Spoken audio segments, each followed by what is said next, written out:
চাইলে কি আর জোর করে বেঁধে রাখা যায়? যদি তার মন পড়ে থাকে অন্য কারো মায়ায়? পুরুষ মানুষের হাসিকেও বিশ্বাস করতে নেই, কারণ তারা মৃত্যুর সমান যন্ত্রণা নিয়েও হাসতে পারে। জীবনে এত খুশি থাকো, দুঃখ যেন এসে বলে আই এম সরি, ভুল করে চলে এসেছি। বিনা কারণে যখন দেখবেন আপনার শত্রু বেড়ে গেছে, তাহলে বুঝবেন আপনি কর্মক্ষেত্রে একজন সফল মানুষ। ব্যর্থতায় নয়, মানুষ হিংসা করে সফলতায়।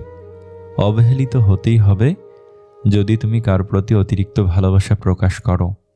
হচ্ছে কি দিন দিন সব জিনিসের মূল্য বাড়ে, শুধু জীবনই মূল্যহীন। জড়িয়ে ধরা ব্যাপারটা বরাবরই সুন্দর। প্রিয় মানুষটাকে শক্ত করে জড়িয়ে ধরার অনুভূতি পৃথিবীর অন্য সকল অসুখ, অশান্তি অনুভূতিকে ভুলিয়ে দেয়। যা পাওয়ার কথা ছিল তা পেলাম না, এভাবে ভাবলে হতাশা আসবেই। যা কিছু পেয়েছি তার কোনোটাই পাওয়ার কথা ছিল না, এভাবে ভাবুন, শান্তি আসবে। আজ ভালোবাসায় বিশ্বাস না করা প্রতিটা মানুষই একদিন সবটা দিয়ে কাউকে ভালোবেসেছিল।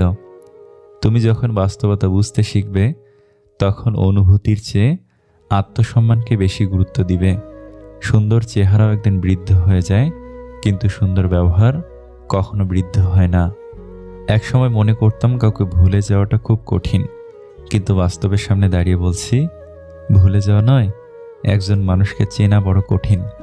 কুকুর পাগল হয় কার্তিক মাসে, ব্যাঙ পাগল হয় আষাঢ় মাসে, আর কিছু যুবক যুবতী আছে ওরা পাগল হয় ফেব্রুয়ারি মাসে। কথা ক্লিয়ার না ভেজাল আছে? সব কিছু শেষ হয়, তবুও কিছু মানুষের প্রতি মায়া কখনোই শেষ হয় না।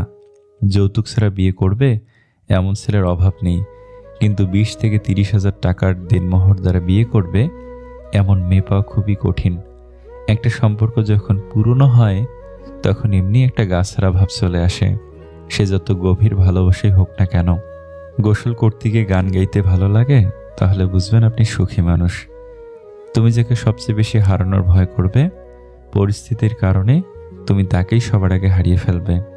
মেয়েদেরকে দেবার মতো অনেক উপহারই থাকে, কিন্তু তাদেরকে দেবার মতো সব থেকে বড় উপহার হলো সম্মান।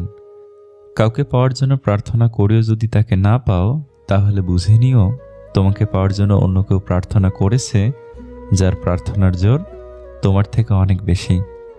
স্ত্রীকে কখনো দাসী নয়, জীবনসঙ্গী হিসেবে মর্যাদা দিন, কারণ সে তার পিতার কাছে একসময় রাজকন্যা ছিল। বর্তমান পৃথিবীতে কাছের সম্পর্ক বলে কিছু নেই, সব কাঁচের সম্পর্ক। রাগের মাথায় কোনোদিন কিছু করো না, কারণ রাগের মাথায় তুমি যে সিদ্ধান্তটা নেবে সেটাই ভুল হবে। মাঝে মাঝে নিজের মনকেই প্রশ্ন করি, আমি সত্যি ভালো আছি নাকি ভালো থাকার অভিনয় করে যাচ্ছি? আমি গরিব হয়েও পৃথিবীর শ্রেষ্ঠ ধনী, কারণ আমার কাছে পৃথিবীর শ্রেষ্ঠ সম্পদ আমার মা আছে। যে চলে যায় জায়গা বদল করে, সে হয়তো ফিরে আসে অভিমান কমে গেলে। শাড়ি যে আবিষ্কার করেছেন, সে বোধহয় পৃথিবীর সবচেয়ে সুন্দর রুচিসম্মত মানুষ ছিলেন, না হলে এত সুন্দর জিনিস আবিষ্কার করলেন কিভাবে? একজন নারীকে কোনো ড্রেস পরলে যতটুকু সুন্দর দেখায়, শাড়ি পরলে তার 10 গুণ বেশি সুন্দর দেখায়। সব সুন্দর আবিষ্কারগুলোর মধ্যে শাড়ি হচ্ছে সবচেয়ে সুন্দর আবিষ্কার। কারোর হাসি দেখে আমার কষ্ট লাগতেই পারে, কিন্তু আমি যেন কারোর কষ্ট দেখে না হাসি। একজন শিশু, একজন শিক্ষক, একটি পেন এবং একটি বই পৃথিবীটাকে বদলে দিতে পারে। কথা ব্যক্তিত্বের পরিচয় বহন করে। আমরা অনেকেই সুন্দর করে কথা বলা তো দূরের কথা, কোথায় কি বলতে হবে সেটাই ঠিকমতো জানি না। মিথ্যে জিতে যায় ঠিকই, তবে বুনে যায় পতনের চারা। সত্যটা হেরে গেলেও একদিন দেবেই মাথা চারা। তোমাকে ভাঙতে চাওয়া মানুষের সংখ্যা কখনোই কমবে না, তুমি বরং নিজেকে গড়তে শেখো।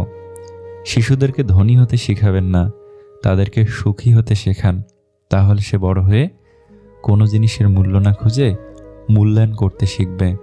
যদি আপনি এমন একজন মানুষের অপেক্ষায় থাকেন যে আপনার সকল সমস্যার সমাধান করে দিবে, তাহলে নিজে একটু আয়নার সামনে দাঁড়ান, সকল সমস্যার সমাধান করার মানুষটিকে পেয়ে যাবেন। অনেক কথাই আমাদের ভেতরটাকে ভেঙে চুরমার করে দেয়, তবু এমন ভান করি যেন কোনো ব্যথাই আমরা পাইনি। নিজেকে এমনভাবে সাজিয়ে নাও যারা তোমাকে একা করে গেছে, তারা যেন একদিন তোমাকে দেখে আফসোস করে। মনের অশান্তি সবচেয়ে বড় অশান্তি, কাউকে বোঝানো যায় না, বললেও অশান্তি কমে না।